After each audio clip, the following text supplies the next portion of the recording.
tardes, bienvenidos a todos, gracias por acompañarnos, creo que va a ser una jornada muy interesante. Pensaba, si ustedes miraron el título de la jornada, se llama Negocio y Genética, y alguien me cuestionó que era un título muy marketinero para la genética. Y después pensando, creo que es totalmente al revés, que es la base de lo que queremos proponer, negocio y genética. No hay posibilidad alguna en nuestras actividades cotidianas y en nuestras empresas y en todos los proyectos ganaderos de avanzar sin lograr más competitividad, y una de las herramientas es la genética. Así que allá vamos con un primer paso de negocio y genética. Para los que no saben, la Asociación Latinoamericana de Brangus, Albrangus, se inició en 2012 y participan hoy varios países de la región. Esperamos que en breve seamos todos. Y estamos haciendo evaluaciones conjuntas. Podemos comparar un animal nacido en Paraguay con uno en Colombia, con otro en Argentina. Ese proceso es el que queremos profundizar, que estamos seguros que va a ser beneficioso para todos. Queremos fronteras más abiertas, queremos quizá el día de mañana un registro único y por qué no una marca región para diferenciarnos en el mundo. Así que ese es nuestro sueño y nuestro objetivo por el que estamos trabajando. Está claro que RFI o consumo residual o eficiencia de conversión, como lo quieran llamar en forma no científica, es una de estas herramientas. Vamos a tener la oportunidad de escuchar a dos destacados especialistas y terminada la charla de ellos, de 3 países, nos van a explicar en qué están, nos van a comentar muy brevemente cuáles son los procesos que están haciendo. Yo simplemente quería nombrar o agradecer a aquellas instituciones que nos están acompañando hoy. Las voy a leer brevemente. El presidente de la Brangus de Paraguay, Joaquín Clavel; Ladislao Lanzarit, presidente de Brangus Brasil; Gilto Sati Fernández, del Núcleo Sur de Brasil también; Adrián Duarte, presidente de la Brangus de Uruguay; Luis Papacho Peña, presidente de Brangus Bolivia; Giovanni Galindo, presidente de Brangus Colombia; Carlos Javier Andrade, de Ecuador; Carlos Cáceres, presidente de la Brangus de Perú; Edmundo Villarreal, de Brangus Rojo de México; Enrique Quevedo Fernández, de Brangus México; Rubén Flores, de Brangus Panamá; Javier Camacho, de Brangus Costa Rica; Jorge Castaño y Jefferson Algeciras, de República Dominicana; Peter Schwartz, si lo pronuncio bien, Peter Schwartz, que es el presidente de Brangus de Sudáfrica y nos acompaña habitualmente en la reunión de Brangus; y Víctor Navaja, el presidente de Brangus de la Argentina. Por lo que ven, todos los países están representados, o por lo menos la gran mayoría de ellos. Esperamos que en breve se sumen otros países de Centroamérica, como Costa Rica, Nicaragua, que están también trabajando ya en conjunto con nosotros.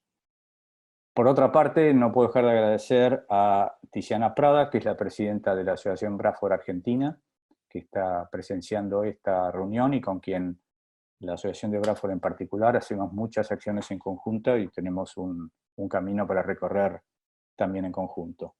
También agradecerle a Alfonso Bustillo, que es el presidente del Foro Argentino de Genética Bovina, que nuclea a todas las asociaciones de criadores de carne y está presente en esta reunión.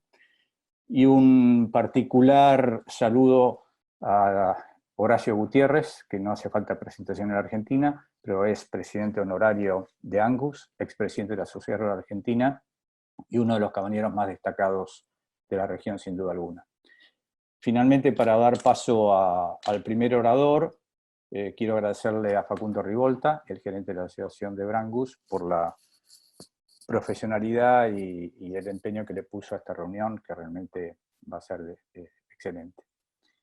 Entonces, si me ponen por favor el primer orador, les comento brevemente para que quede clara la agenda. El primer orador es Aníbal Pordomingo, que ahora lo vamos a presentar. El segundo es el doctor Cantet. Y luego va a haber 3 presentaciones de 5 minutos cada uno, que ya en su momento les voy a presentar, de Paraguay, de Brasil y de México. Las preguntas, porque es un tema que sale, obviamente, y va a estar sobre el tapete, se van a hacer únicamente por escritas. En el chat las vamos a ir ordenando y al terminar todos los oradores, al final, vamos a contestar las que se puedan, las que no se contestarán después por vía mail.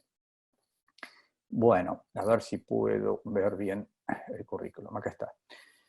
Bueno, el doctor Aníbal Pordomingo es ingeniero agrónomo de la Facultad de Agronomía de la Universidad de La Pampa, es máster en Animal Science en Animal Nutrition en la Universidad de New Mexico en Estados Unidos, también es PhD en Ciencia Animal en la misma universidad, realizó su PhD, es investigador del Instituto Nacional de Tecnología Agropecuaria, el INTA, dirige la Estación Experimental de Anguil en el área de producción animal, coordinador del Programa Nacional de Producción Animal del INTA, es profesor adjunto en la Facultad de Ciencias Veterinarias de La Pampa y también profesor adjunto en la Clemson University de Estados Unidos y la Central Queensland de Australia.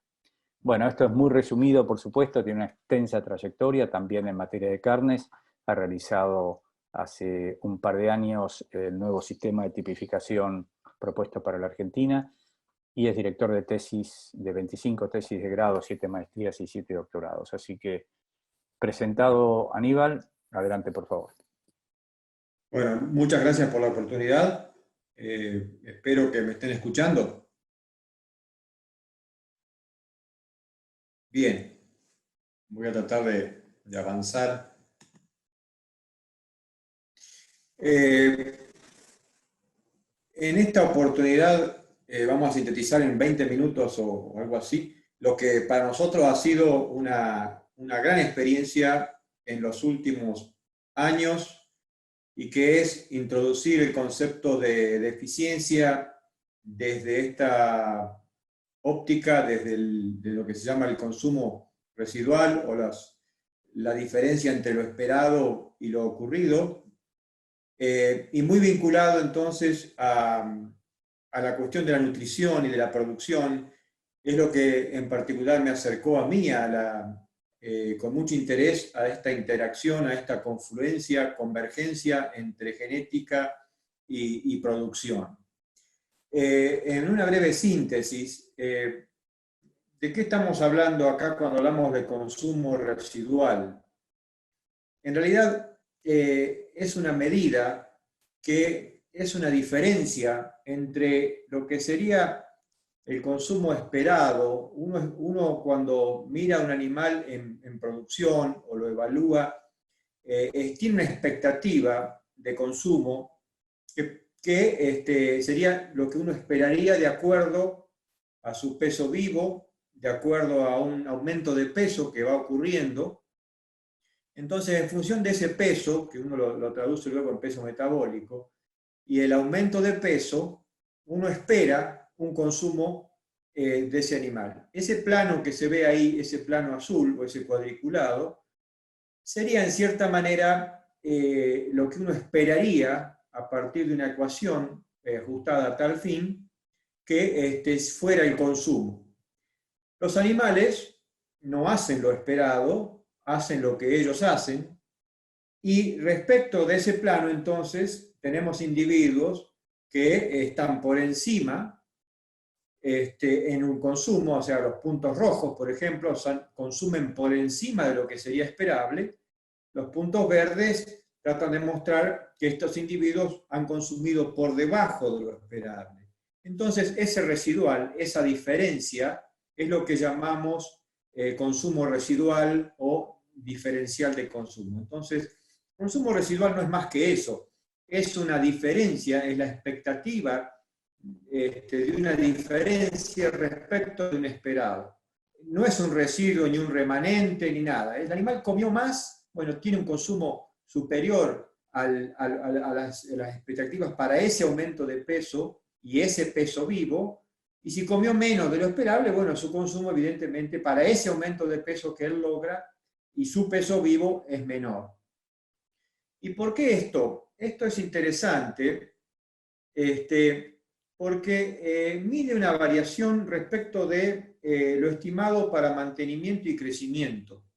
O sea que nos da la oportunidad de, en cierta manera, vincularnos a la conversión, vincularnos a una expectativa de aumento de peso, pero sin depender de ambos. O sea, esta, por ejemplo, es información, esto que se ve aquí, es de la prueba de Brangus que se hizo el año pasado en Argentina, la primera y modesta prueba, pero yo creo que es valiosa. Puede mostrar que los individuos, cuando uno promedia estos consumos residuales, por supuesto de todo el grupo, cuando uno hace el cálculo para todo el grupo, por supuesto debiera dar 0, porque algunos comen más y otros menos de eso esperado.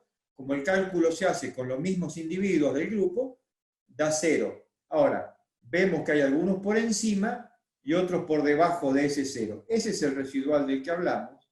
Esto, por ejemplo, es otra prueba de otro grupo, no fue de Brangus, sino de Bradford, lo mismo. Uno encuentra que en estos grupos, independientemente luego del peso y del aumento de peso que han tenido, lo primero que uno observa es una gran variabilidad. Y eso es un dato interesante, porque nos habla de que hay variación, de que hay variabilidad y hay oportunidad de selección y de mejora por esto eventualmente. Este indicador de RFI, en inglés es Residual Feed Intake, o sea, es un residual de consumo, es como lo hemos traducido. Yo dije hoy sería independiente de la tasa de crecimiento, o sea, podríamos encontrar el valor para individuos independientemente de si ganan 1 kilo por día, 2 kilos por día o 1,5 kilos. También está menos relacionado con el peso, como lo dije, y con la edad. Eso también es un dato interesante, porque muchos de los indicadores que podemos a veces mirar están relacionados o tienen correlación con peso y edad. Consecuentemente se hace difícil seleccionar o homogeneizar grupos y estandarizar cuando tenemos correlación con peso, edad o el aumento de peso. Hay mucha bibliografía al respecto, ahí hay un listado a la derecha, pero podríamos dedicar unas cuantas horas en revisar el material que yo voy a tratar de sintetizar en pocos minutos. Fíjense que si uno dijera que hubiera correlación entre aumento de peso, que es el eje de abscisas, el eje de abajo, y RFI o consumo residual, tendría que esta nube tomar alguna tendencia. Bueno, justamente de ese grupo puede observar uno que allí hay bastante independencia entre los dos caracteres, o sea, entre RFI y aumento de peso. Justamente aumento de peso participa en la ecuación de RFI, por lo tanto, se independiza en cierta manera de RFI de ese carácter. Fíjense respecto del peso medio, o sea, también una gran nube, lo que yo decía recién, bastante independencia de este carácter respecto del peso medio del grupo, o sea que podríamos evaluar animales de 300 kilos, de 350, y también en el grupo tener animales de 500 kilos, mientras estén en crecimiento y manifestando cambio de peso, estaríamos con un indicador bastante independiente. Sin embargo, una cosa interesante es que, por supuesto, RFI está correlacionado con el consumo, o sea, cuanto más comen, el valor de RFI tiende a ser mayor eventualmente, y cuanto menos comen, para independientemente del peso, el RFI puede ser menor. Es un dato importante. Lo mismo ocurre con conversión. O sea que si RFI yo lo relaciono con la eficiencia de conversión, podemos encontrar que en la medida que los animales convierten mejor, o sea que o hacia la izquierda, o peor, hacia la derecha, o sea que destinan más cantidad de alimento por unidad de peso vivo aumentado, o sea, 8 kilos o 9 versus 5 o 6 kilos por kilo de aumento de peso, podemos ver allí la relación, o sea, los animales que convierten mejor tendrían un RFI inferior sobre el valor negativo, y los que convierten peor, un RFI del lado positivo. Eso es un dato interesante, justamente a veces llamamos a RFI o a consumo residual como indicador de conversión, porque justamente tiene una relación importante con la eficiencia de conversión. Fíjense qué interesante, si miráramos esa misma distribución, podríamos encontrar, entonces, si relaciono aumento de peso con RFI en esa nube, podemos encontrar, si los miro, ¿no es cierto? Yo dije que no tenían correlación, miro la distribución en ambos ejes, puedo encontrar animales sobre el lado de la derecha que aumentan más que el promedio, pero algunos de ellos consumen menos que el promedio, o sea, tienen RFI negativo. Son animales interesantes los del grupo de la derecha en el cuartil inferior, o sea, en el cuarto inferior. vemos allí animales que aumentarían más que el promedio del grupo y que tienen un RFI negativo, o sea que comerían menos que el promedio o menos de lo esperado. Esos son animales interesantes. También podemos mirar de cada grupo atributos particulares, o tal vez los que comen más que el promedio también aumenten más que el promedio, los de arriba del todo, a la derecha, por ahí puede interesarnos desde el punto de vista de otro carácter. Pero ya este uso del RFI nos permite incluso combinar entonces con otro indicador y ayudar a tomar decisiones. Entonces el RFI es un indicador interesante para decisiones productivas relevantes. Si revisamos la bibliografía, vamos a encontrar mucha información tratando de dimensionar el impacto productivo. RFI nos decía, nos dice en la bibliografía, que la selección por alto o bajo no nos debiera alterar el peso final, el peso inicial de un individuo en engorde, o apenas unas diferencias menores del 3%. El aumento de peso, como yo dije, no debiera estar correlacionado con RFI, pero sí dijimos que el consumo y la conversión tienen efectos importantes. O sea, lo que tienen en esta slide muestran animales de alto RFI, o sea, de RFI positivo, serían los que tal vez convierten mejor o consumen más. Fíjense, la bibliografía habla de 15 o 20% más de consumo de un grupo respecto del otro, o sea, los que están del lado del valor negativo versus los del lado del valor positivo.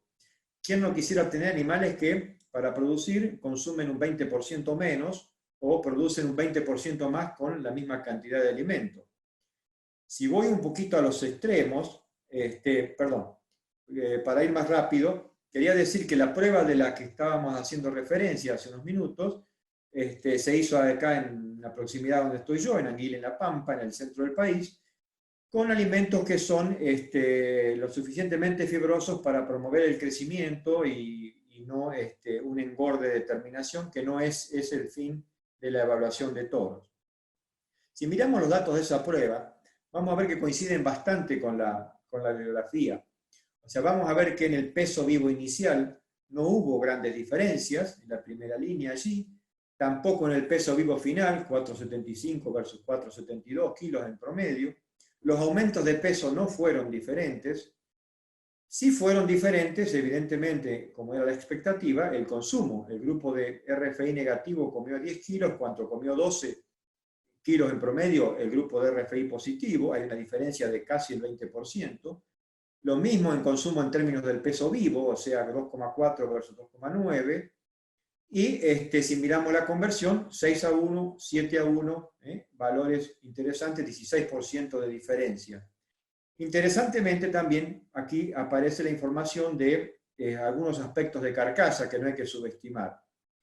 Desde el punto de vista de la aptitud carnicera, del indicador de esa aptitud carnicera o producción de carne o rendimiento carnicero, el área de ojo de bife. Similar, no habría diferencia. También en este grupo aparece una gran similitud entre engrasamiento, espesor de grasa dorsal y grasa intramuscular.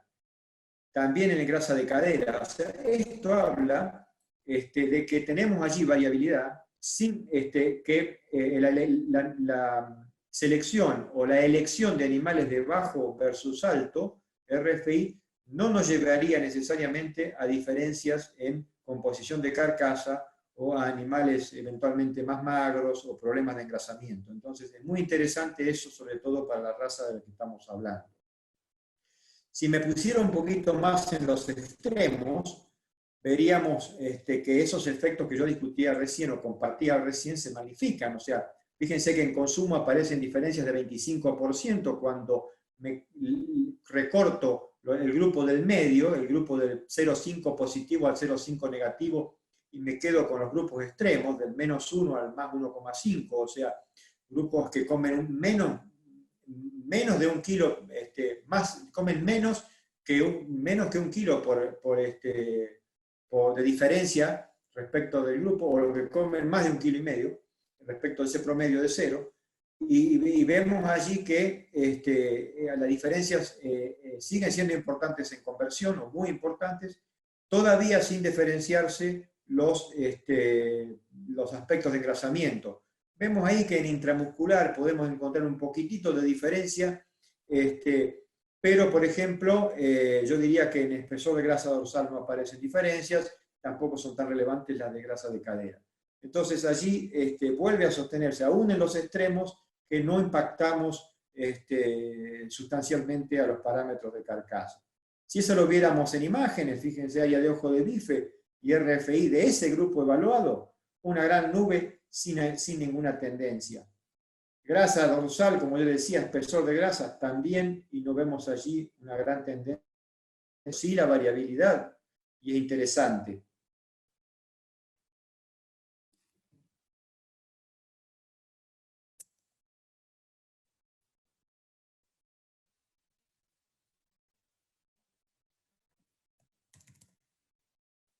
Hola. Perdón, ¿me están escuchando? Sí, sí, perfectamente.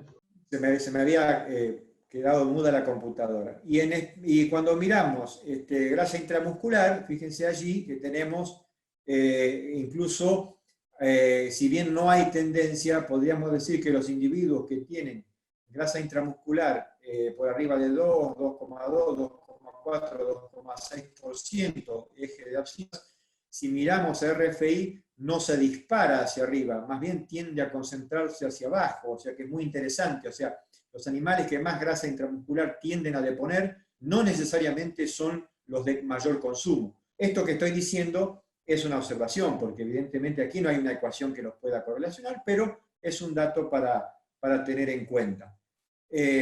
Grasa de cadera, lo mismo. Vemos nuevamente esa variabilidad. ¿A qué se debe estos cambios de eficiencia y esta discusión de consumo residual? Bueno, el fondo fisiológico y metabólico es bastante complejo. Entre las variables de mayor impacto, yo diría que el metabolismo proteico, la eficiencia con que el animal recambia y mantiene el turnover proteico, o sea, recicla sus proteínas, es un componente importante. Cómo manipula y trabaja el estrés.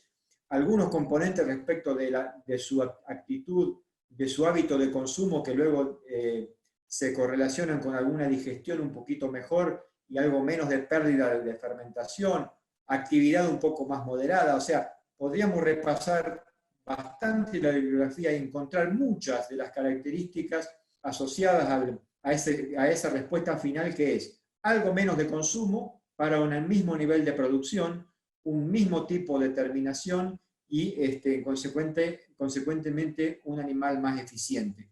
Hay bibliografía y hay varias revisiones que podrían explicar mucho más esto. Lo que yo quiero rescatar es que, a diferencia de otros indicadores, consumo residual es un indicador interesante para seleccionar, porque no tenemos que ser demasiado rigurosos en setearle una prueba o un proceso de evaluación en un determinado aumento de peso o exactamente en un peso del animal, o homogeneizar demasiado la edad, porque dijimos que esos caracteres son bastante independientes.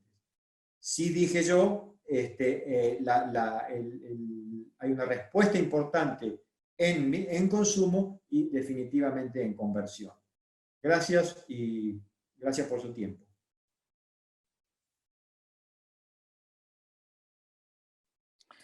Bueno, perfecto, Aníbal, muchísimas gracias por la presentación.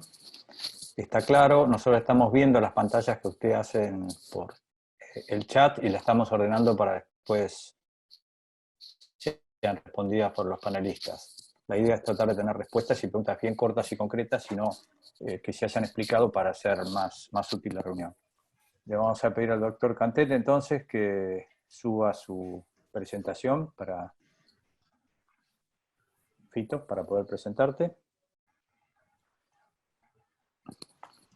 Se sumó al grupo de panelistas el doctor Pedro Borgatelo, que está con nosotros ahora, es el coordinador técnico de la Asociación Argentina de Brangus, y al final también él va a comentar sobre cuáles son los proyectos de la asociación en la materia para el próximo tiempo. Poner la anterior, esa. Bueno, si bien no haría falta presentarlo al doctor Cantet, que anda desde hace mucho por todos nuestros países, vamos a decir que es titular plenario de mejoramiento genético animal en la Universidad de Buenos Aires, Facultad de Agronomía. Es investigador superior del CONICET, ingeniero agrónomo de la UBA. Es Master of Sciences en Producción Animal en la Montana State University. También es Master of Sciences en Estadística Genética y hizo su doctorado, su PhD en Mejora Genética Animal en la Universidad de Illinois. Hizo su postdoc en la Universidad de Guelph y es coordinador del programa de evaluaciones genéticas del ERBRA de las asociaciones latinoamericanas de Brangus y de las asociaciones argentinas de Braford, Brahman, Limousin y Limangus. Eso es lo que les comentaba hoy, ese programa conjunto de la evaluación genética del ERBRA, hoy de muchos países de Latinoamérica, lo está llevando el equipo del Dr. Cantelli. Ha publicado más de 80 trabajos científicos sobre mejora genética y análisis estadístico en revistas científicas internacionales. Les agrego que forma parte de la Academia Nacional de Agronomía y Veterinaria. Y lo que más le gusta a él y lo que más valora y siempre lo pone porque es su vocación, dirigió 10 tesis doctorales, 18 maestrías y dictó más de 60 cursos de posgrado sobre modelos estadísticos y genética cuantitativa. Es decir, el servicio de la universidad para la formación de los recursos que tanto necesitamos en nuestra región. Adelante, doctor Cantelli. Muchas gracias, Martín. Muy buenas tardes, noches a todos.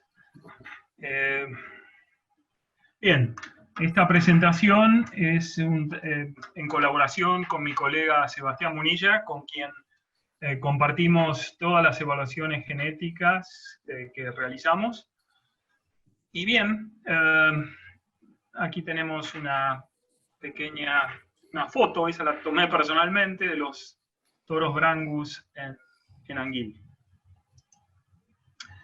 La mejora genética en hacienda de carne se profesionaliza a partir de la evaluación genética alrededor en la década final del milenio pasado.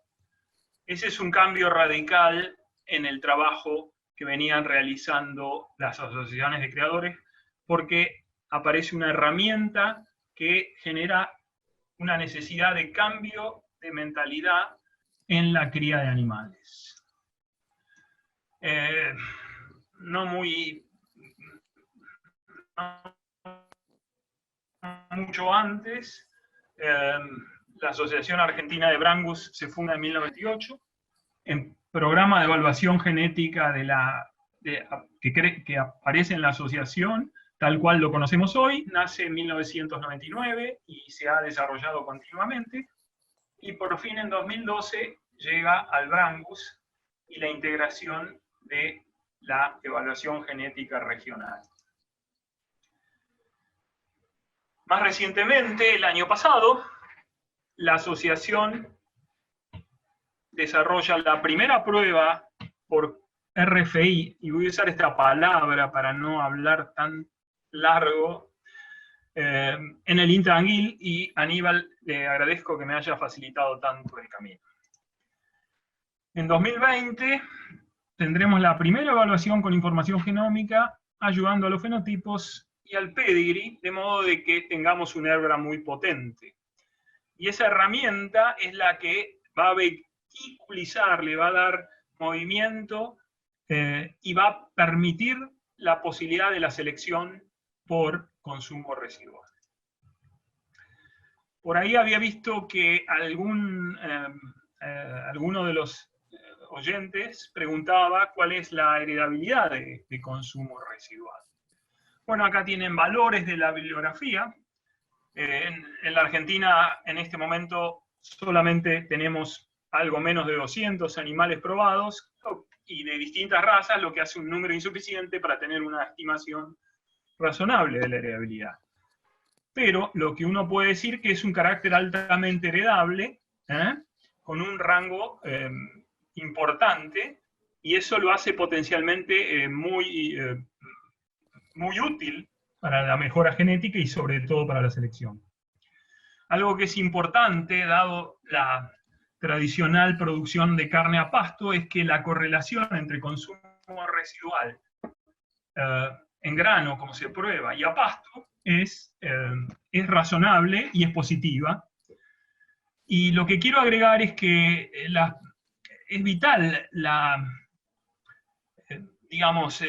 correlacionar esta información, porque todas las pruebas tradicionales de performance, es decir, aquellas en las cuales no era evaluado el consumo residual, sino simplemente el crecimiento en estaciones de testaje, ya en los años 80 habían en pasto es lo que quiero enfatizar, mostraban muy baja heredabilidad o muy baja correlación entre generaciones. Es decir, cuando se probaban los toros y después se probaban los hijos de esos toros, la correlación entre unos y otros por crecimiento era muy baja.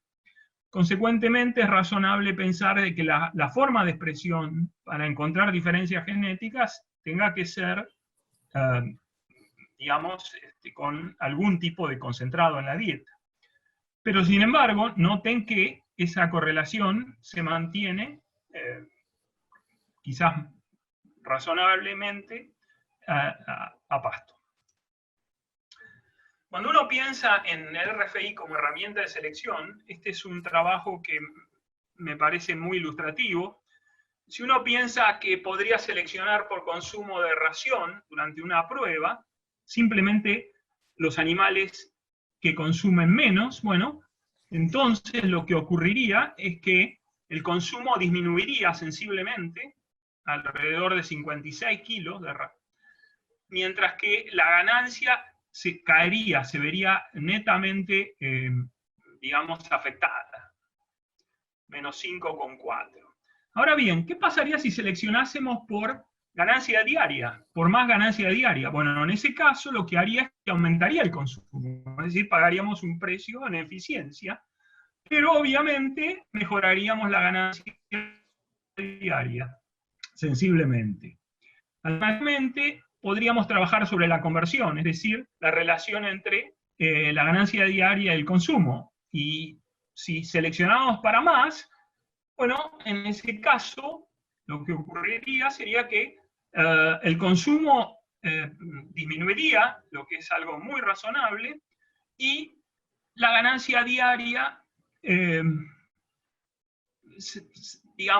aumentaría, no tanto como si seleccionáramos directamente por ganancia de peso, pero obviamente terminaríamos con animales necesariamente más grandes.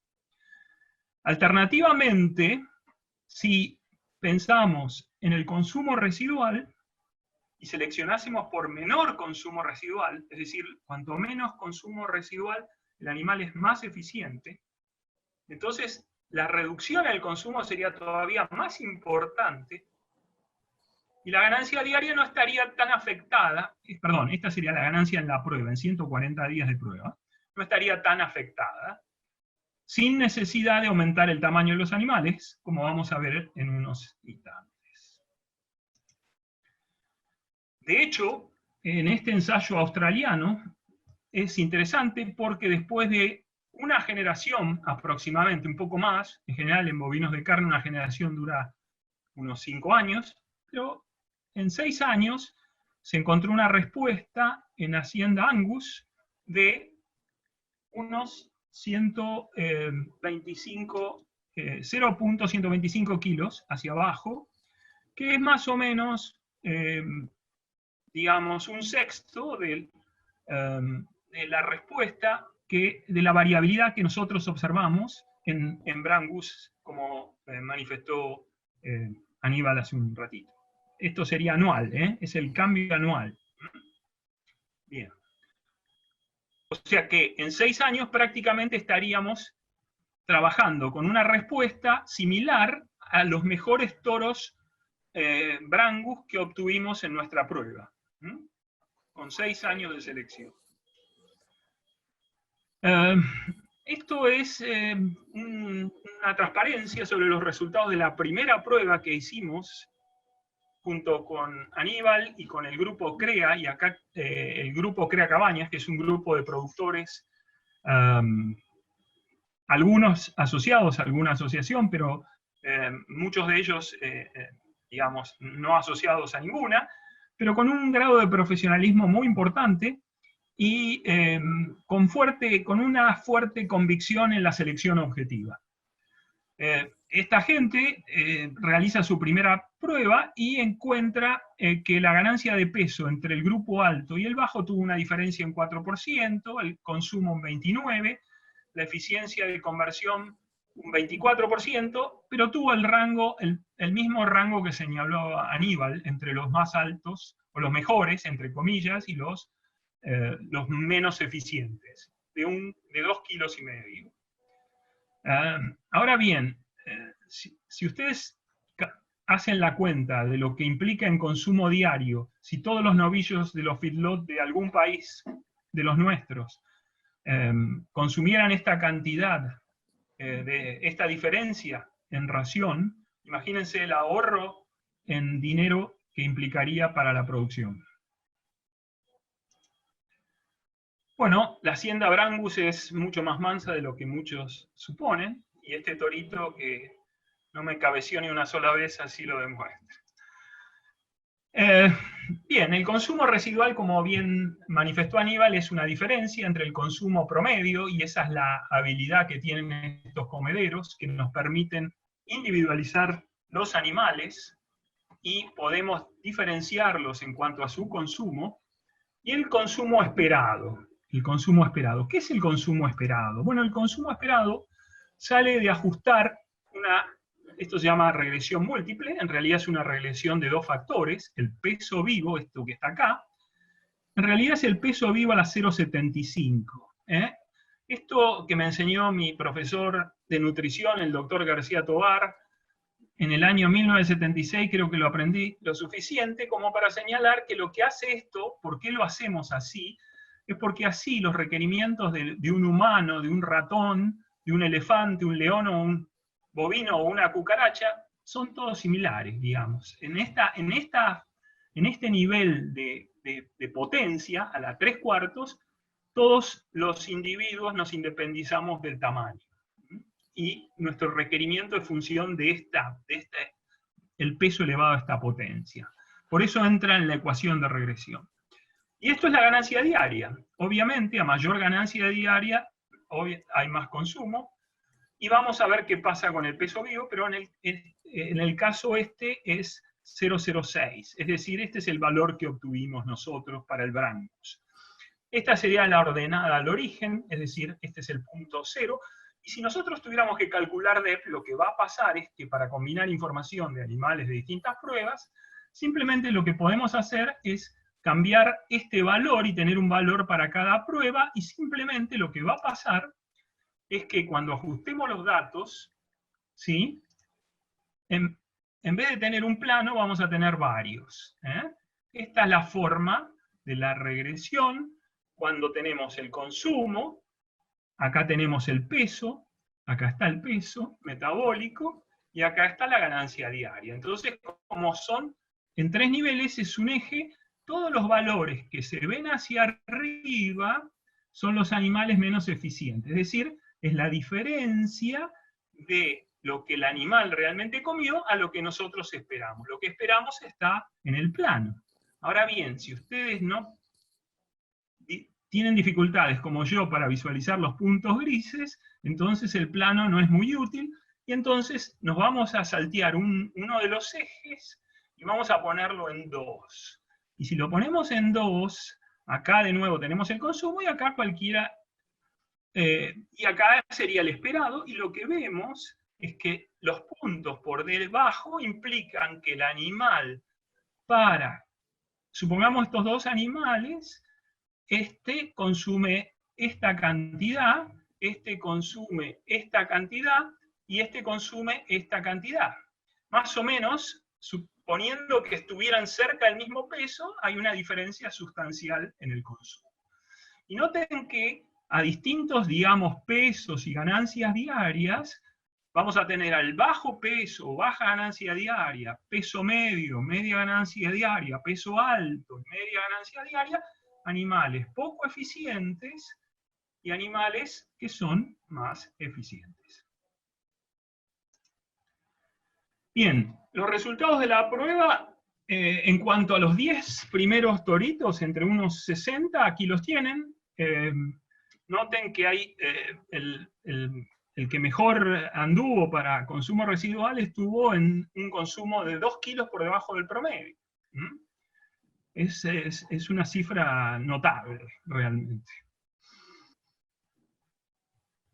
Estas son las ganancias que tuvieron. Y fíjense que no son bajas, ¿eh? Este animal, los primeros 4 animales, diría que tienen un comportamiento más que interesante, porque con ganancias relativamente altas, tienen residuales muy interesantes.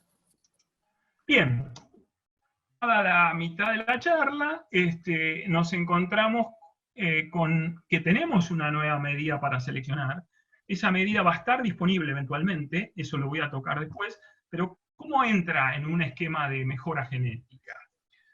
Bueno, si uno seleccionase por RFI, lo que puede pasar es que puede aumentar la ganancia de peso, pero sin embargo, como les dije, como la ecuación de RFI independiza el tamaño al meterlo dentro de la ecuación, y por ser un residual, al ser el residual es independiente del tamaño. Entonces vamos a tener animales, como dije, en los 3 niveles. Medio, bajo, alto de tamaño, pero por arriba y por debajo de la recta.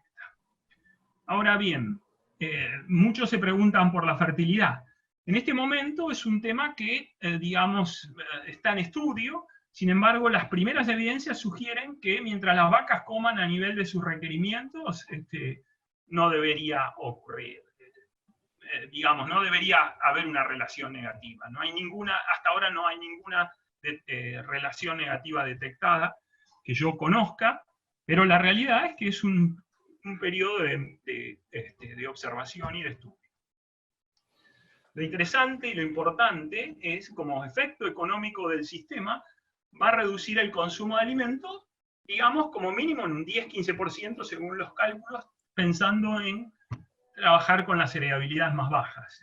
Y uno puede llegar a ser más optimista, estas cifras son algo conservadoras, pero, el rango a veces lo transfieren a entre un 10 a un 20%. Lo que es muy importante también es que va a reducir la producción de metano de la hacienda, elemento que es casi vital en esta política de buscar, efectos de producción más ecológicos. Bien, entonces este es un carácter que permite calcular DEPS y es potenciado por la genómica, como vamos a ver, porque, y esta es mi última transparencia, la idea es desarrollar la evaluación genética. Pero como ustedes han visto, el número de animales que contamos es muy, muy escaso.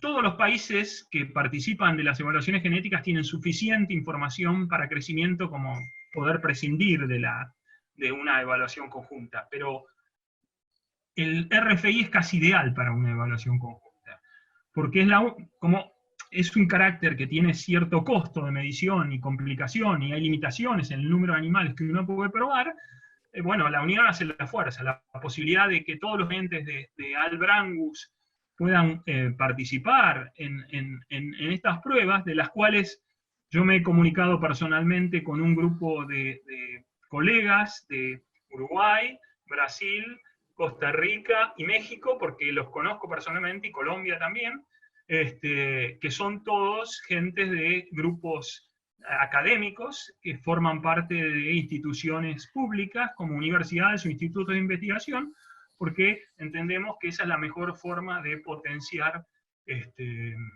la producción de la información generando investigación, es decir, mejorando la calidad de las evaluaciones permanentemente. En tal sentido, hoy disponemos de la posibilidad de la genómica, y tenemos ya los toros candidatos a la selección, y eso nos va a dar una mayor intensidad de selección, una mayor precisión y un menor intervalo generacional. Diciendo esto, les agradezco mucho, y lo cierro con la imagen de los toritos Brangus en Anguil. Muy bien, doctor Cantet. Como verán, las charlas se han hecho lo más cortas posibles por el horario por un lado y para dejar luego tiempo a las preguntas y al debate. quisiera como moderador y vicepresidente de Brangus rescatar algo de lo central que estamos viendo, que es la investigación propia. La investigación y los programas de mejoramiento tienen que seguir en manos de las asociaciones de cada país y debe ser evaluada por los equipos y las universidades de cada país. No hay forma de comprar enlatados en esto, lamentablemente, que uno ve todos los días que están ofreciendo DEPs elaboradas, sin poblaciones de referencia, sin haber sido evaluadas en el medio en el cual la hacienda se encuentra. Entonces es realmente una recomendación y una obligación nuestra difundir eso. La genética, el ADN y la información tiene que ser de los productores. Y la información debe ser evaluada y trabajada por las asociaciones de los criadores, que son los únicos que tienen el interés concreto y el desarrollo y han puesto todo su esfuerzo y capital en el trabajo. Dicho esto, le pedimos a 3 países que den su visión sobre qué están trabajando, qué es lo que pueden hacer, y vamos a iniciar por la Asociación Brangus del Paraguay. Está José Chagra con tu presentación lista. Él nos va a contar en 5 minutos entonces qué están haciendo y qué podemos, para al final redondear, qué es lo que podemos hacer en conjunto.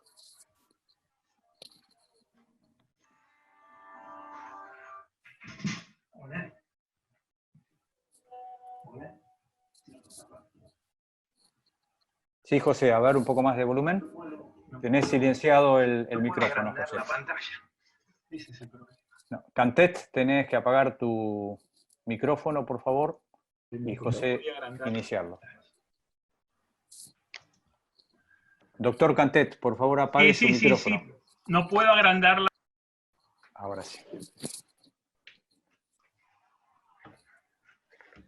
Bueno, José, vos tenés una presentación, ¿vas a iniciar con un video o mientras vas hablando? No, voy hablando. Vas hablando, ok. Bueno, ¿Vas a subir alguna imagen o dejamos lo que está de fondo? Van a subir después un videito. Bueno, entonces el doctor Cantet tiene que dejar de compartir pantalla para que termine la presentación de él. Bueno, antes que nada, buenas tardes o noches a todos. Gracias a la Asociación Argentina de Brangus por la oportunidad que nos da de poder contar el trabajo que estamos realizando en Paraguay. Empezando mi presentación, quiero exponer la visión de la Comisión Técnica de la Asociación de Criadores de Brangus del Paraguay.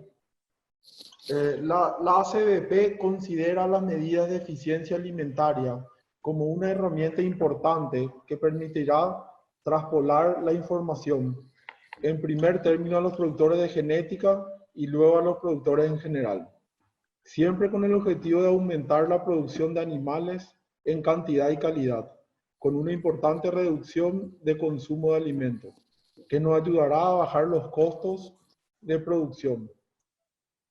Esto se obtendrá seleccionando individuos de mejor eficiencia en conversión en carne del alimento suministrado. Leído la visión de la asociación, paso a explicar lo que estamos realizando. La ACBP ha firmado un convenio con un socio de la misma, que es Los Lazos, para la utilización de su centro de evaluación de eficiencia alimentaria. La visión de la empresa, para hablar simple y claro, es trabajar en una genética que permita tener más vacas por superficie en los campos y ahorrar comida en la terminación en los corrales. Por eso le dio tanta importancia a esta evaluación de eficiencia alimentaria. El programa de evaluación está encabezado por el doctor Jaime Urdapilleta Toruco, de la Universidad Federal do Rio Grande do Sul de Brasil, con la implementación de profesionales de la empresa y el acompañamiento para la certificación de los datos de la Universidad Nacional de Asunción. Esta prueba tiene un total de 90 días, 20 días de adaptación, 70 días de evaluación, y el plan es realizarlo 4 veces al año. La idea es hacer 2 evaluaciones con machos y 2 con hembras. Así podremos llegar a medir aproximadamente 250 animales Brangus por año. Las instalaciones cuentan con capacidad de 64 animales, 8 comederos con sus básculas que están divididos en 2 corrales, y en cada uno de ellos con una báscula pegada al bebedero que reportan el pesaje de cada animal que va a tomar agua. De esta manera se puede evaluar con mayor precisión el comportamiento de los animales con relación a su alimentación y podemos detectar cualquier problema que pudiera ocurrir, como por ejemplo una diferencia en la calidad del alimento, animales con problemas de salud, etc.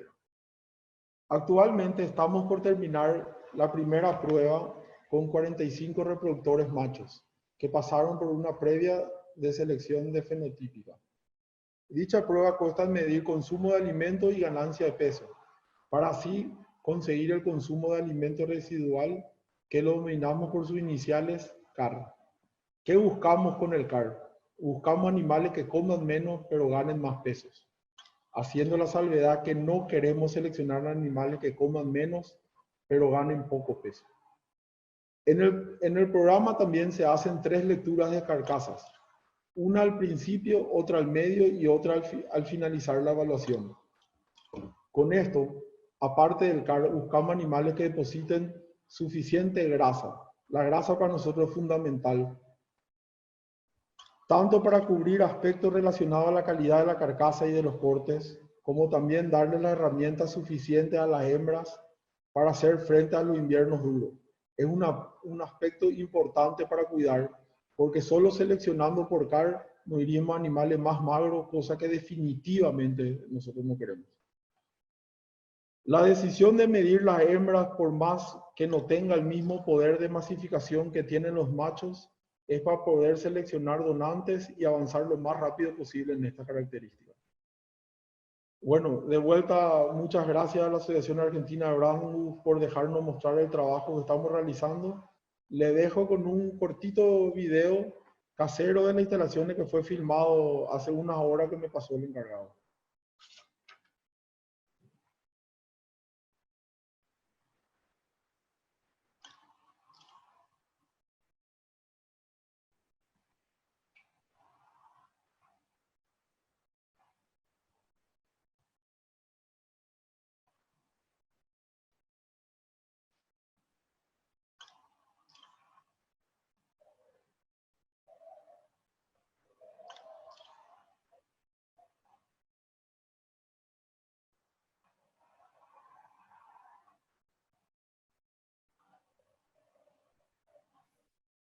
Mientras se va viendo el video, te pregunto, José, ¿desde cuándo está instalado esto? Está instalado entró en funcionamiento de los primeros días de febrero. Perfecto. ¿Y ya han pasado cuántos animales en la primera? Y esta es la primera tanda que está terminando ahora el 15 de mayo. Debería terminar con que la primera metimos 45 animales. Perfecto. Y de ahí arranca otra de machos y después entrarían las hembras. 2 vueltas más hembras. Bueno, perfecto. Muy amable, muy interesante el trabajo que están haciendo. Después seguramente surgirá alguna pregunta. Y le vamos a pedir al presidente de la Asociación Brangus Brasileira, lo voy a pronunciar mal, Ladislao, como siempre, pero es Lanceric, ¿está bien? Perfecto. Que habla un portuñol que se entiende perfectamente bien. Así que adelante, adelante. Ladislao. Muchas gracias, Martín, a todas las personas que están acá con nosotros. Brasil empezó el primer proyecto de CAR el año pasado con el profesor Taroco, Gil Fernandes, que es un técnico y creador en Brasil, con Carlos Eduardo Osorio, ahora, que es nuestro presidente del Consejo Técnico, tiene una meta de hacer programas 2 veces al año, uno en el sur de Brasil y otro en el centro-oeste de Brasil, porque como es una extensión continental, tenemos que avaliar en 2 momentos diferentes de ambientes diferentes, porque yo creo que por toda la avaliación, el ambiente también hace cuenta. Bueno, en Brasil, o que nosotros acreditamos acá, y nuestra meta es estar junto con Albrangos dentro de una avaliación conjunta con dados objetivos. Entonces, para nosotros, dados objetivos son genómica, avaliação de carcaça e consumo de alimentação residual. E todo isto vai estar expressado numa avaliação genética, que são as DEPs. Acá em Brasil, nós temos 3 ou 4 programas de avaliação genéticas e também temos a Herbra, que está atuando aqui com algumas cabañas. Bueno, empezamos esse serviço de CAR no Rio Grande do Sul no ano passado, com 20 animales e com o professor Taruco também. Este trabalho terminou agora e hicimos uma maneira de prestigiar tanto os criadores como os compradores, usuários de genética, e iríamos vender os topes toros no remate da Nacional de Brasil. Pero como tivemos o Covid, não podemos fazer esta exposição e tampouco iniciar a outra prova, que seria agora em maio, com animais fizemos o primeiro com animais de destete, e agora seria com os animais de sobreano.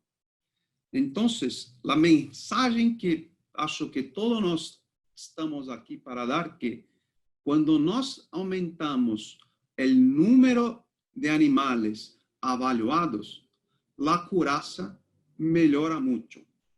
Então, eu tenho falado com Pedro, eu tenho falado com Facundo, tenho falado com o Conselho Técnico de Brasil, e estamos empenhados em fazer programas conjuntos.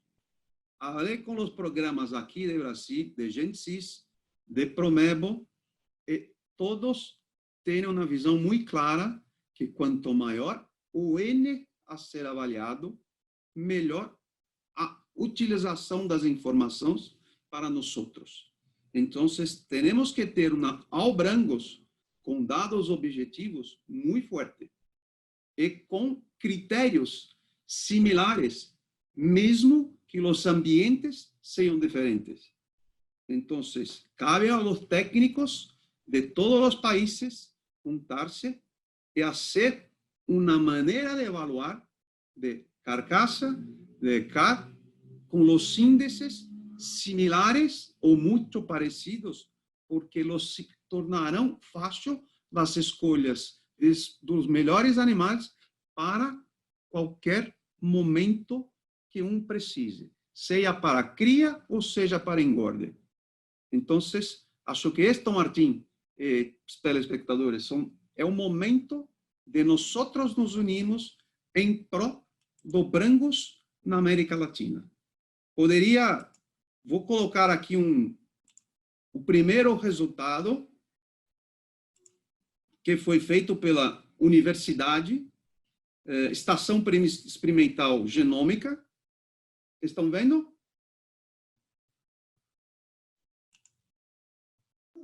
Perfectamente. ¿Están mirando? Sí, perfectamente. Perfecto, Ladislao. Bueno, entonces acá está el día de campo que hicimos de Brangos, na UFES, no Rio Grande do Sul, que tenían la participación de productores, estudantes, admiradores de la raza. Tivemos la palestra del Dr. Rafael Dionello, Jaime Taruco, focado en CAR, o consumo alimentar residual. O objetivo do teste era avaliar a eficiência alimentar dos animais, a apresentação dos resultados e a apresentação dos animais. A medida alimentar obtida pela diferença entre consumo real observado e o esperado, considerando o peso vivo e o ganho médio diário do animal. A partir destes dados, obtém-se os animais mais eficientes, que consomem menos do que o esperado, ou seja, o CAR negativo, e os menos eficientes, que consomem mais que o esperado, CAR positivo. O teste passou por 21 dias de adaptação, 70 dias de coleta de dados, total de 91 dias. Tivemos participação das cabañas, principalmente do sul, de Brasil, de Rio Grande do Sul. Animais no início do teste tinham promédio de 289 quilos de peso vivo, 52 de área de olho de lombo e 3,4 centímetros de espessura de gordura subcutânea. No fim de 70 dias, tivemos ganho promédio de 1,44 quilos por dia, uma grande diferença de AOL, 71,73, e 4,57 DGS, com um consumo médio de promedio diário de 18 quilos, quase 19 quilos. Hicimos una clasificación de los animales élites, ¿ok? Que fueron 4 animales. Estes consumiram em média 1,6 kg a menos que o predito, o que representa um período de teste, uma dieta de 112 quilos a menos. Então, aqui está o resultado econômico. Os proprietários que tiveram melhor estão aqui. A classificação dos animais entre elite, superior e comerciais. E o índice final, top brancos, hicimos uma ponderação, que é, as características foram ganho médio diário, 30%, eficiência alimentar residual, 20%, área de óleo de lombo, 20%, espessura de gordura subcutânea, 15%, e porcentagem de gordura intramuscular, 10%. Como estamos tratando de reprodutores, 5% por perímetro. E o que iríamos hacerlos? Vender los topes en la Expo Inter. Pero ahora, con lo COVID, no sabemos qué va a pasar. Bueno, muchas gracias a todos. Es un placer estar con todos ustedes. Espero que Albrangos consiga cumprir la meta y el objetivo, Pedro, de estarmos avaliando todo en un mismo criterio y todos juntos.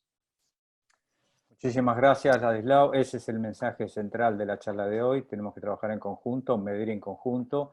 Y desde ya, para aquellos que por ahí no siguen el tema de la genética, para que esto pueda funcionar a nivel de una asociación y a nivel de nuestros países, debemos construir DEPs, ¿no es cierto? Debemos elaborar DEPs de la mano de la genómica para poder aplicar. De nada sirve tener individuos solos y no relacionados entre sí. Tenemos que tener todos los conectores y encontrar ese camino de evaluación para poder extenderlo a toda la raza y trabajar con animales lo más jóvenes posible. Muchísimas gracias, y le voy a pedir, antes de las preguntas, de horario estamos bien, hemos cumplido con los tiempos, sabemos que es un poquito tarde, sobre todo para los países acá del sur, que es un poquito más tarde. Antes de las preguntas, primero, Sergio Siller, que es el presidente del Comité Técnico de la Asociación Brangus Roja de México, que cuente sus experiencias, y finalmente Pedro Borgatelo va a contar qué es lo que hicimos en nuestra prueba este año. Adelante, Sergio. Gracias, Martín. Me da mucho gusto estar con todos ustedes. Les mando primeramente un saludo muy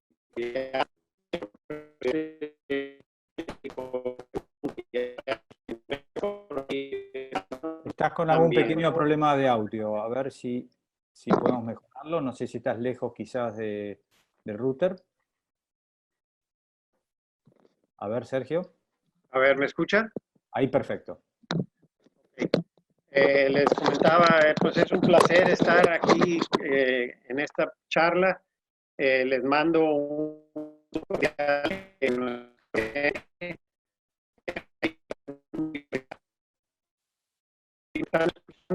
Disculpame, Sergio, pero sigue muy distorsionado. Yo creo que quizás estés un poquito lejos del router.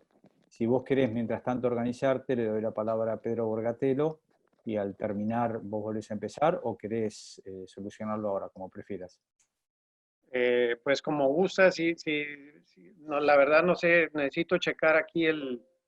Ok, yo te pido entonces, vos por línea privada, chequeás con Martín, Facundo, sí, Facundo. perdón, sí, lo que propongo es que Sergio baje su cámara y que quede solamente con el audio, porque es mala señal de él, del servidor de él, con lo cual anulando ahí seguramente tenga mejor audio. Buena idea. No es que no queramos verte, Sergio. Pues les decía, tengo mucho gusto en mandarles un saludo de nuestro presidente Edmundo Villarreal, que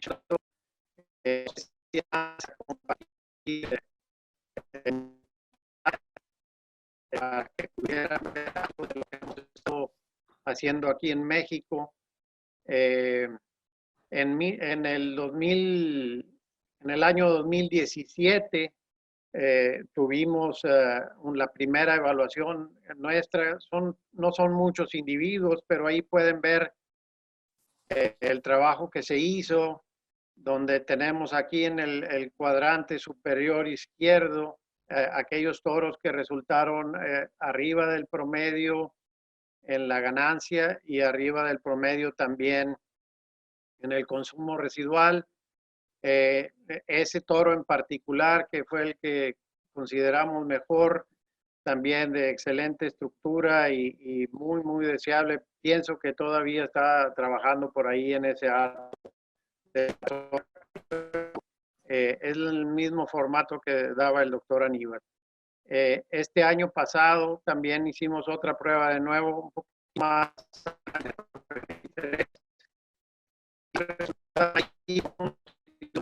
muy interesante y ojalá y que puedan quedarse en los hatos aportando esa genética para poder hacer algo de mejoramiento. Nuestro proyecto actual es medir en 2020 de nuevo más animales, hembras y machos, y hacer algo más de trabajo de marcadores moleculares que vamos a hacer con el instituto, el INIFAP, quien es el instituto que nos hace nuestras evaluaciones genéticas nacionales. Por ahí, antes de empezar, me contactó Enrique Quevedo. Ellos también han hecho muy buen trabajo allá en Chihuahua con algo de consumo residual y espero que en el futuro también se pueda integrar para que esos datos valiosos que han recabado, que los puedan también compartir ellos. Saludos a todos. Bueno, muchísimas gracias, Sergio, y en tu nombre a las dos asociaciones Brangus de México. Entonces le vamos a dar la palabra ahora a Pedro Borgatelo, que va a contar en qué está trabajando la asociación de Brangus específicamente en lo que se comentó hoy, en la implementación de esto. Bueno, buenas tardes, noches a todos. Breve, así damos después lugar a las preguntas, es contarles un poco. La Asociación Argentina de Brangus, como bien dijeron los antecesores, realizó la primera prueba de eficiencia de consumo el año pasado en el Intanguil, coordinada por Aníbal por Domingo, la parte nutricional y técnica, y Fito Cantet y su equipo de la UBA para hacer los cálculos.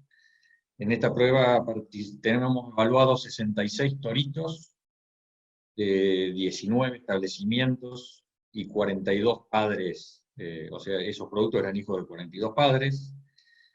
Para los que son de Argentina sabrán un poco lo extenso que es el territorio y dónde queda Anguil, que queda en La Pampa, que es para la parte agropecuaria y sobre todo para el Brangus extremo sur.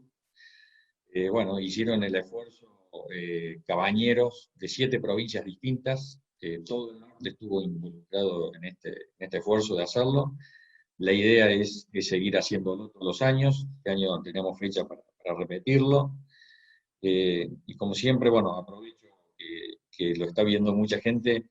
De esto necesitamos un poco más del esfuerzo del sector privado, que junto al sector público, en este caso el INTA, que ha desarrollado los comederos y la tecnología, podamos replicar esto en el resto del país y tener en los lugares donde más Brangus hay, más ganaderías hay, más comederos para testear. Pero bueno, el compromiso firme de todos los criadores para seguir enviando a Anguil, por lo menos una fecha al año, reproductores para medir. Bien, si les parece solo eso, Martín, si querés decir algo más, así empezamos. Ok, ¿cuál es el proyecto para este año? Y empezamos con las preguntas. Bien, el proyecto de nuevo, en los meses de, no quiero equivocarme, pero creo que en el mes de agosto ingresaban los animales, breve, pero es medio lo que se hizo en los otros países, no quiero ser reiterativo, los animales van con un periodo de acostumbramiento previo y después el momento del chequeo, son 60 días, que que se miden los consumos y las ganancias diarias de los animales. Bueno, y se mide no solo RFI puramente, sino ganancia diaria de peso, y mediciones de composición corporal, área de bife, las grasas, bueno, y poder sacar conclusiones, y sobre todo no irnos al RFI como único carácter, sino tratar de verlo como un todo y poder seleccionar animales útiles para todos los criadores con esa característica más. ¿Sí? No vemos únicamente el ranking de RFI, sino que vemos el ranking de, por supuesto, ganancia de peso diario, y después vemos los atributos de área ojo de bife, circunferencias genitales, para poder Y realmente tener... Sí. Otra pregunta que vino llegando por varios lados es, ¿cuál es el criterio para elegir, si la asociación aplica un criterio para elegir o sugerir qué toros van a la prueba, que todos se van a genotipar además, ¿no es cierto? Bien. La No, conectividad y todo ahora, eso. exacto. Hago el paréntesis de que todos los animales fueron genotipados, tanto ellos como sus padres y sus madres. Y el criterio hasta ahora viene siendo exclusivo de las cabañas, que es lo que realmente queremos, que las cabañas manden sus mejores animales. El nivel que había en esta prueba, la verdad que era sorprendente de la calidad de los animales que habían mandado a las cabañas, porque la gracia de esto es que si hay animales que salen bien rankeados de todas las características, sean animales que se puedan masificar. Entonces, de nada sirve que nosotros le digamos al criador qué individuos enviar, si no van a ser los individuos predilectos por los cabañeros que después van a usar. Así que hasta ahora venimos dejando a criterio de los cabañeros que envían sus mejores individuos a testearse, para por supuesto, después los mejores rankeados sean los que realmente se utilizan. Perfecto. Entonces, la mecánica que vamos a seguir ahora es que Pedro, como coordinador de la técnica, haga las preguntas técnicas. Yo tengo acá algunas que se hicieron y eventualmente te las mecho cuando vea que corresponde. Dale, voy leyendo las preguntas que hicieron, sigan haciéndolas, yo voy a ir leyendo. Acá el primero fue Álvaro Paolini, que pregunta sobre todo de la correlación con pastoreo, si hay pruebas, si tienen conocimientos, Aníbal y Fito quieren contar de algún otro estudio, de algún estudio que se haya hecho con pasto, no solo encerrado en confinamiento, y cuánta correlación podemos esperar, Fito ya lo anticipó, cuánta correlación podemos esperar entre la prueba hecha en confinamiento y esos animales después comportándose en el campo. ¿Respondo yo, Fito? Dale, Aníbal, ya arranca. Bueno, a mí, por estar en una región muy ganadera y muy pastoril, me preocupa eso mucho, y he tratado de revisar toda la bibliografía posible y las experiencias que se van evaluando, la experimentación que se va haciendo en el mundo al respecto. Por eso incluso las dietas que usamos y que proponemos son de un alto contenido de fibra, 60% o más de heno de alfalfa o de calidad, y el grano no es dueño de más del 20% de la dieta. ¿Por qué querría uno que haya grano o haya algo de almidón o energía? Porque uno quiere expresar aumentos de peso significativos que después nos desacoplen el dato de lo que sería la respuesta animal a la fibra. O sea, no queremos efectos confundidos con la digestibilidad de la dieta. Entonces, tenemos que tener un forraje o una dieta que sea lo suficientemente buena en energía para no estar evaluando pastos más que estar y a través de los animales.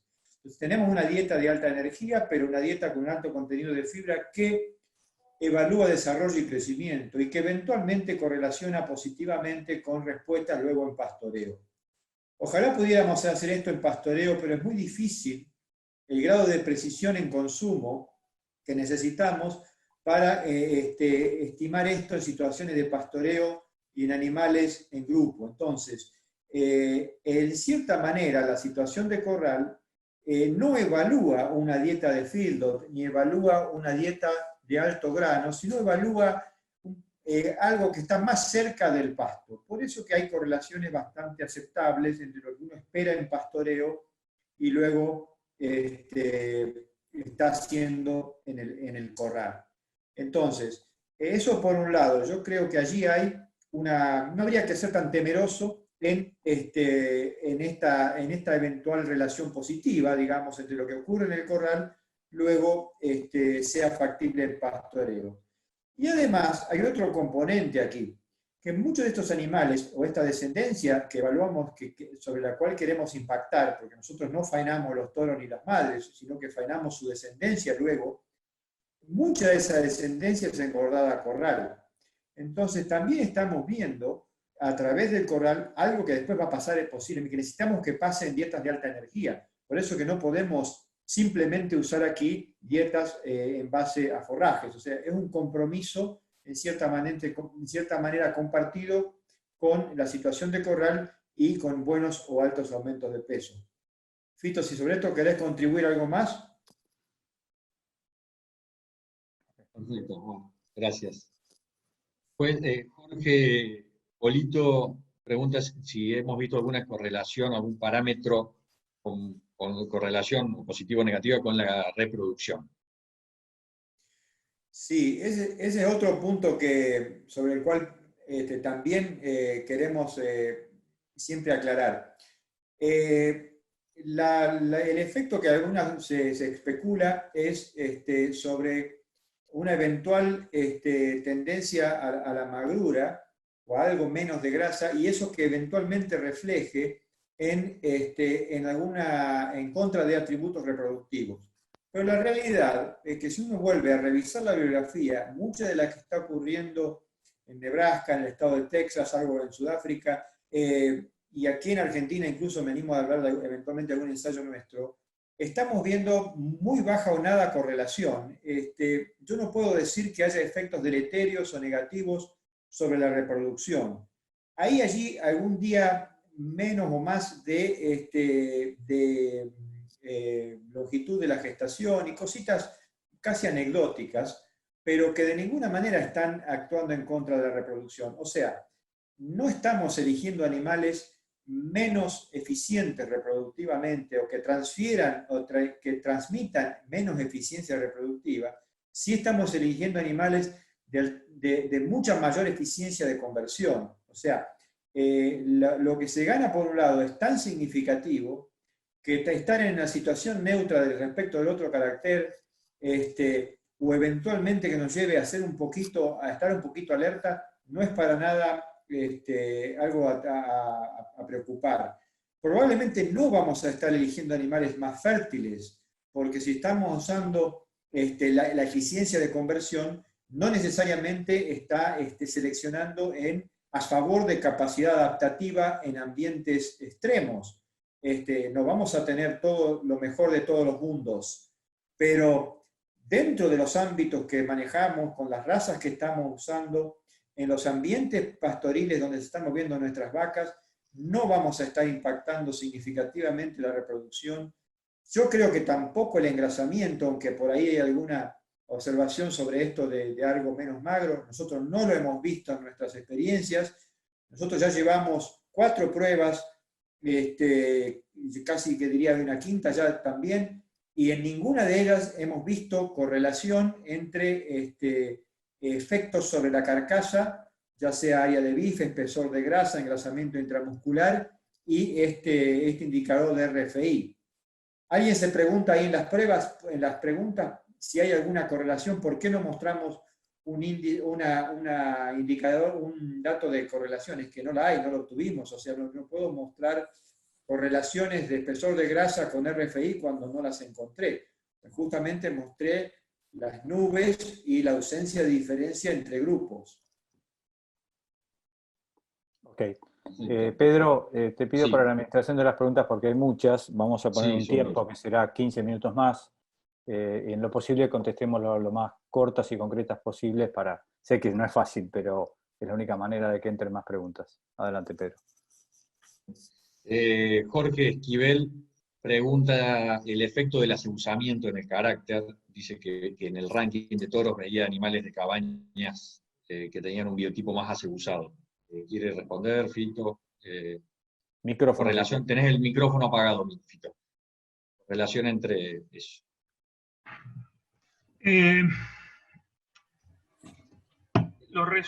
digamos, el Brangus es una composición de Angus y de una raza cebuina. En todas las evidencias en el mundo que revisamos y en los datos nuestros también sugieren que posiblemente por una selección extremadamente maternal, el Angus suele perder en RFI contra todo el resto, con lo cual no me extrañaría que la componente cebuina tenga mucho mejor RFI que el Angus. No necesariamente la correlación es perfecta, pero la realidad, o todas las evidencias, incluso las nuestras, sugieren de que esto podría ser así.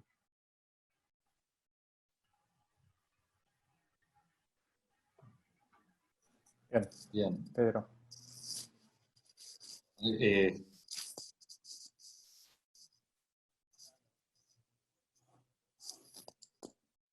Pedro. No, es que las estoy pasando por alto, perdón, porque son iguales. Es de lo que vi, gracias por hacer las preguntas, pero...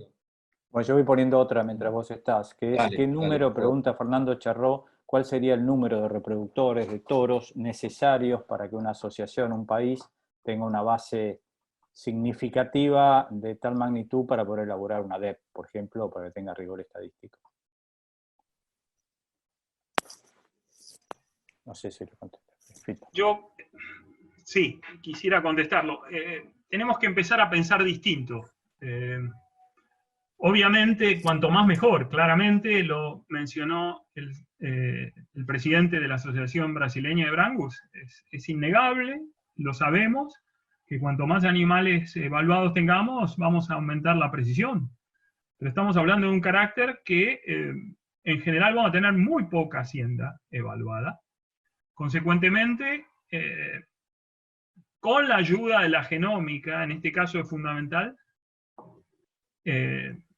deberíamos hacer un esfuerzo por intentar evaluar con los pocos animales que tengamos, aunque junten 5 animales por gran padre, llamémosle así. Yo creo que esto es muy importante como para perder el tiempo. Con el otro aspecto, que si vamos a esquemas de evaluación genética tipo regresión ancestral, la población de referencia son los 4 abuelos y los 2 padres, con lo cual si tengo 2 animales y tienen los 2 padres y los 4 abuelos, por lo menos los puedo comparar. Yo quisiera, Pedro, hacer extensiva esa pregunta a José, si en Paraguay están evaluando seleccionar los animales también por mayor uso, o que tengan padres conectores entre otras cabañas, o por ahora solamente en lo propio de los reproductores que van. Micrófono, José. Sí. Para los animales que tienen que entrar de la asociación, se le pide que sean de padres diferentes. Tienen que entrar 3, copiando un poco el modelo de admisión ustedes, que son de... Cada cabaña tiene que enviar 3 animales con por lo menos 2 padres diferentes. Hoy tenemos, no te quiero decir, pero hay... De los 40 debe haber 7 o 8 padres diferentes. Sí, van el mismo concepto, ok. Pedro. Bien, viendo las preguntas, la gran mayoría pregunta por el tema de la grasa y después por el tema del tamaño. El tema de la grasa, bueno, creo que quedó claro de que no hay una correlación. Lo dijo Aníbal con respecto a la eficiencia de conversión, que era lo que se medía antes, o sea, los animales más eficientes en convertir, generalmente son animales más tardíos, de meter más kilos, menos precoces y que engrasan menos, ¿sí? Porque es más eficiente hacer 1 kilo de músculo que hacer 1 kilo de grasa.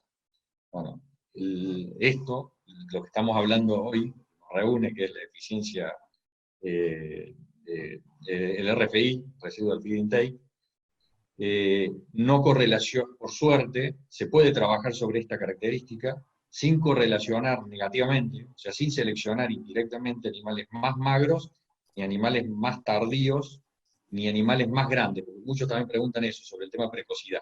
Te dejo, Aníbal, que responda vos sobre el técnico. Micrófono, Aníbal. Sí, un comentario adicional. Yo creo que tener el dato de ambas cosas, tener RFI y luego por la variabilidad que vemos en las nubes de resultados de grasa intramuscular y de grasa, de espesores de grasa, podemos tratar de mirar los individuos que rompen la eventual relación si hubiera alguna. Justamente, lo más interesante de esto es encontrar animales que, siendo precoces, engrasan más rápido, engrasan mejor y a su vez tengan RFI negativo. O sea, aquí es interesante mirar a todos los indicadores para encontrar los que rompen estos presupuestos o nuestros mitos. Esto es lo maravilloso de esto, lo valioso. Tenemos casi la oportunidad única de mirar qué hace la nutrición, qué hace el metabolismo, indicadores de carcasa y separarlos.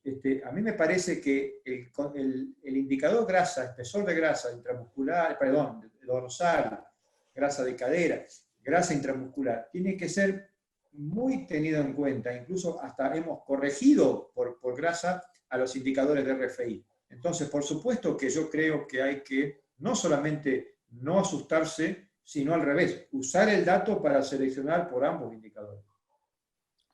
Hay una pregunta muy importante que tiene que ver indirectamente formulada por Ladislao, ¿no? O como comentario. ¿Cómo se imaginan ustedes, tanto Pedro, tanto Fito, tanto Aníbal, cómo puede ser el armado de un protocolo común para la región, para que todos podamos evaluar bajo un mismo protocolo? ¿Es posible?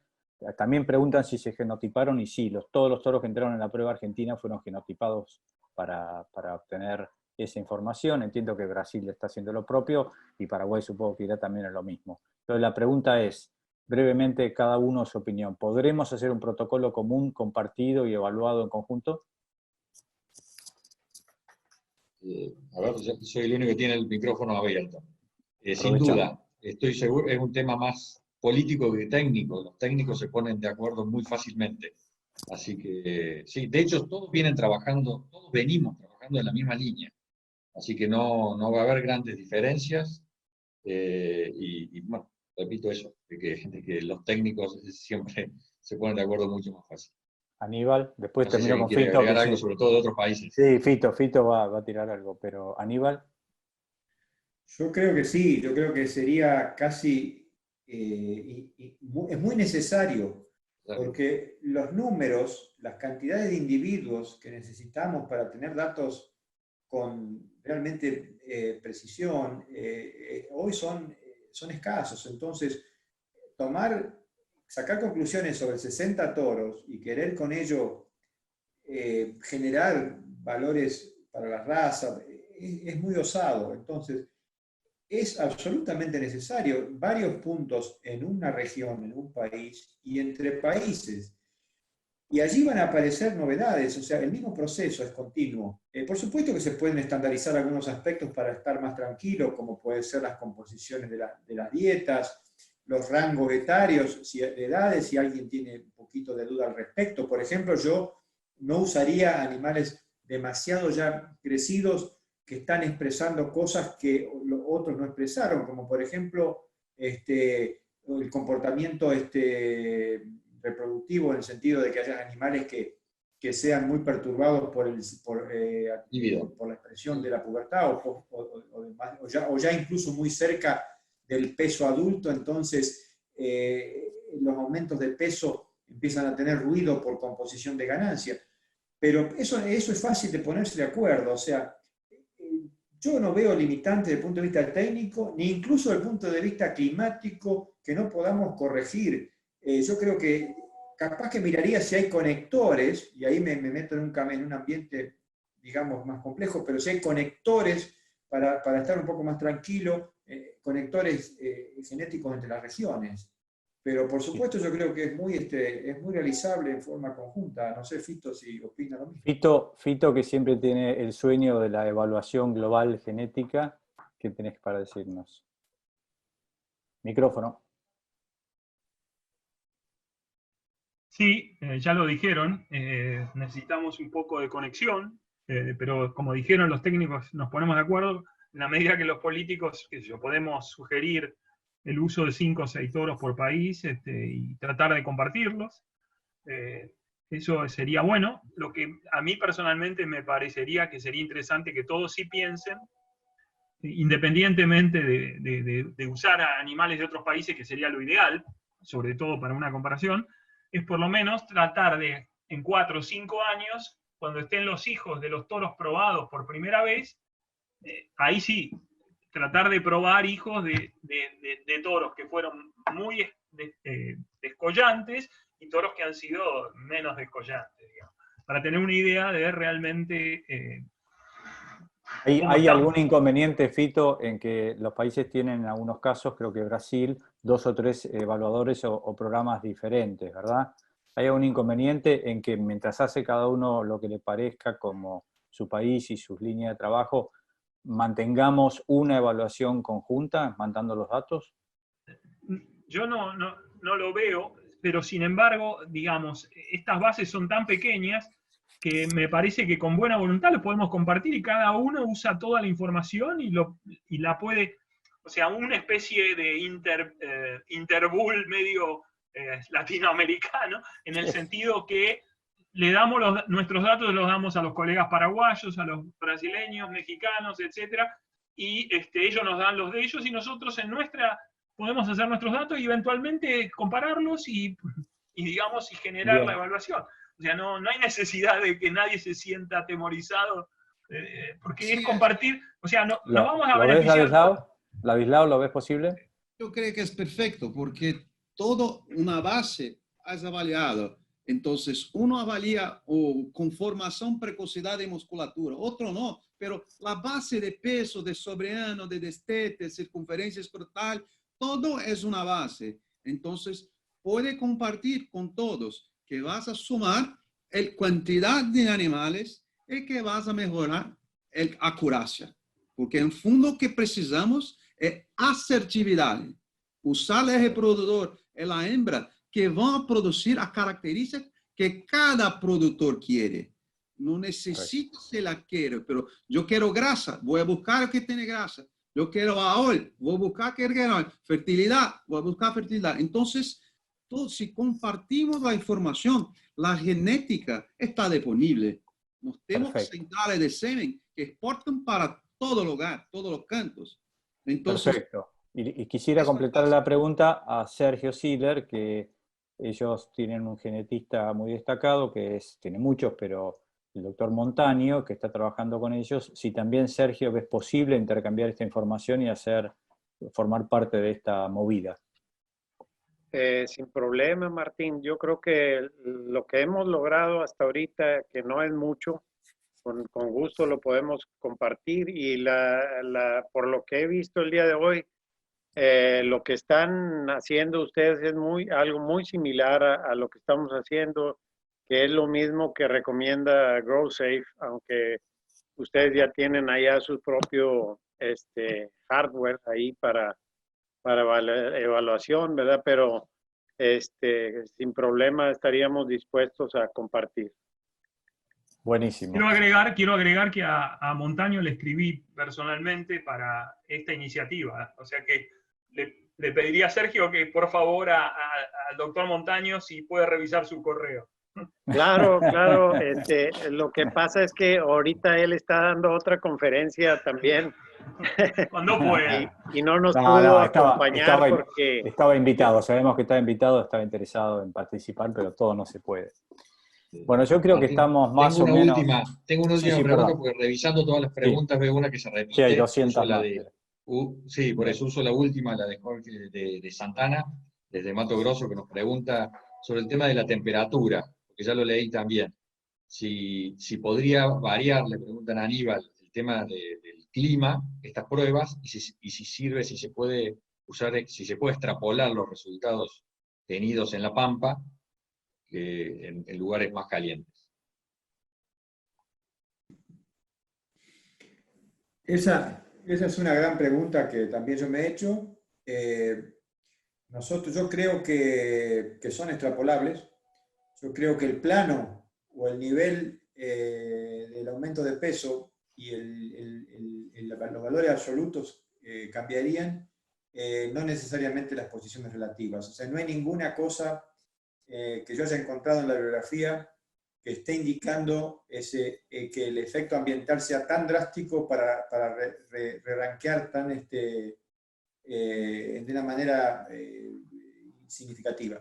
Entonces, hay cuestiones de adaptación de los individuos a los ambientes que no lo va a resolver el RFI. El RFI es simplemente una diferencia de consumo, una diferencia residual. O sea, ese indicador va a venir por otro lado. O sea, no va a ser a través de este. Esto nos está diciendo que dado condiciones relativamente aceptables para el individuo, donde no está sometido al estrés de los extremos, se comporta de una determinada manera.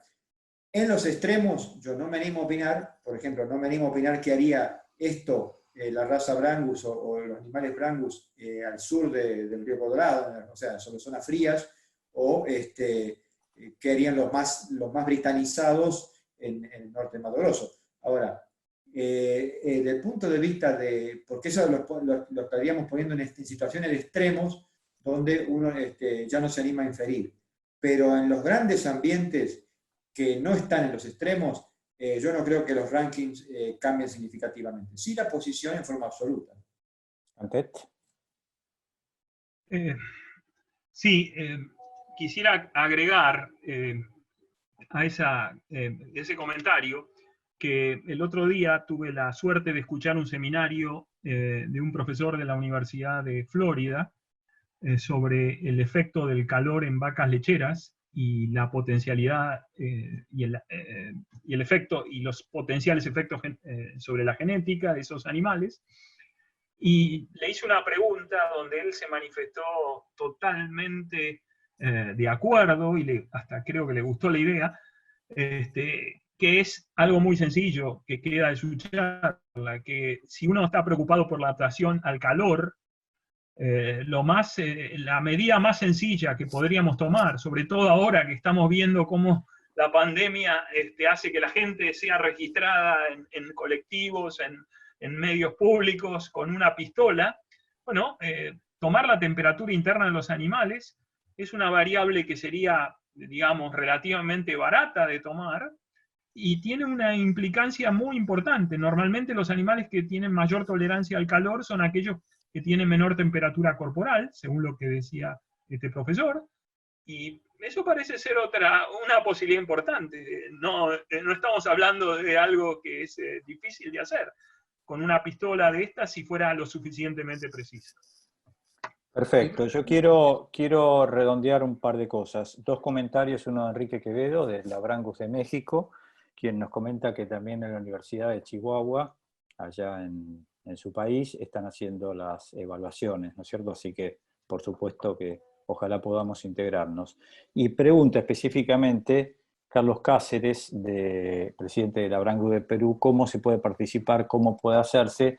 Y la única respuesta que podemos darle, Carlos, es que vamos a poner todo el empeño para ayudar a los países más chicos que todavía no hayan desarrollado o que estén un poco más atrasados en esto.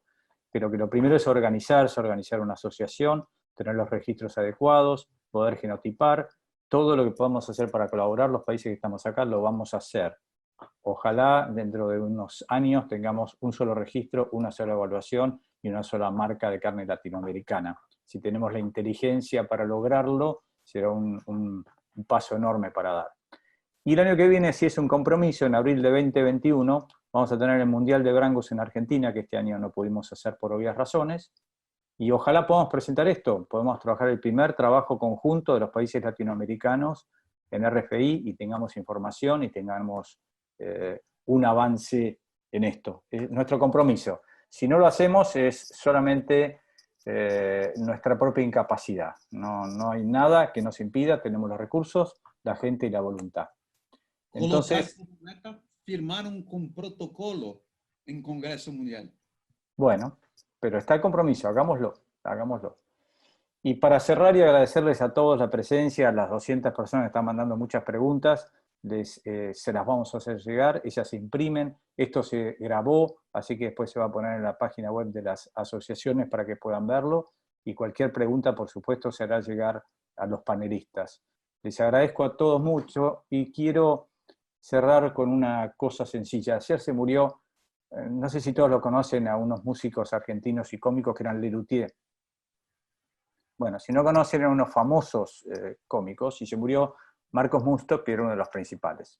Y hacía frases muy ocurrentes, muy graciosas. Y me parece que para cerrar, esta frase condensa todo lo que fue la charla de hoy y las exposiciones.